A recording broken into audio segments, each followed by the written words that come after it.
বিএনপির জাতীয় কাউন্সিলের খবর। প্রথম বাংলাদেশ আমার শেষ বাংলাদেশ, জীবন বাংলাদেশ আমার মরণ বাংলাদেশ। প্রথম বাংলাদেশ আমার শেষ বাংলাদেশ, জীবন বাংলাদেশ আমার মরণ বাংলাদেশ। বাংলাদেশ বাংলাদেশ বাংলাদেশ, বাংলাদেশ বাংলাদেশ বাংলাদেশ। নতুন করে দুঃশাসন জাতির উপর চেপে বসেছে। এই দুঃশাসনের বিরুদ্ধে আবার কঠিন সংগ্রামের জন্য সবাইকে তৈরি হতে হবে। বঙ্গবন্ধু আন্তর্জাতিক সম্মেলন কেন্দ্রে শুরু হওয়া বিএনপির কেন্দ্রীয় কাউন্সিলে এই আহ্বান জানিয়েছেন দলের চেয়ারপারসন বেগম খালেদা জিয়া। তিনি আরও বলেন, ডিজিটাল বাংলাদেশ নয়, টালমাটাল বাংলাদেশ গঠনে এই সরকার উঠে পড়ে লেগেছে। সকাল 10টা 40 জাতীয় সঙ্গীত ও জাতীয় পতাকা উত্তোলন এবং দলীয় সঙ্গীত পরিবেশনের মধ্য দিয়ে সম্মেলনের উদ্বোধন করেন দলের চেয়ারপারসন। জুনাইদ আলী সাকির রিপোর্ট।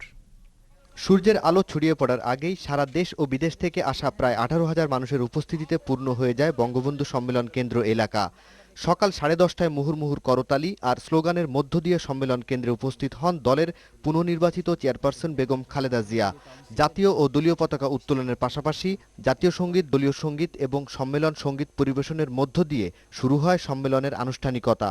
কাউন্সিলে প্রধান আকর্ষণ ছিল পুনর্নির্বাচিত চেয়ারপারসন বেগম খালেদা জিয়ার বক্তব্যে।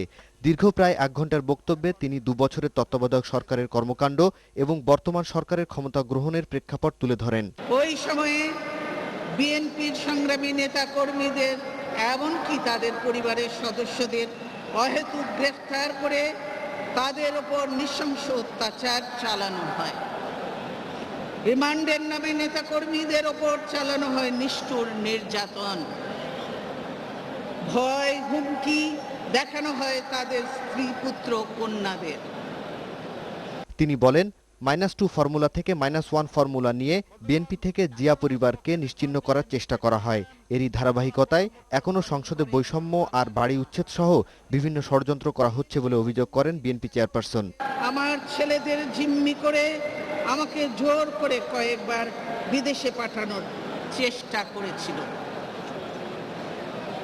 কিন্তু আমি তাদেরকে পরিষ্কার ভাষায় জানিয়ে দেই, আমার এই দেশের অসহায় ও অধিকারবিহীন জনগণকে ছেড়ে আমি কোথাও যাব না। মরতে হলে এদেশের পবিত্র মাটিতেই মরব। আমার এই দৃঢ়তা শুধু আমাকে বিদেশে পাঠানোর ষড়যন্ত্রই ব্যর্থ করে দেয়নি, অন্য একটি দলের নেত্রীকেও দেশে ফেরার সুযোগ করে দিয়েছিল। সম্মেলনে যোগ দেন আওয়ামী লীগের উপপ্রচার সম্পাদক অসীম কুমার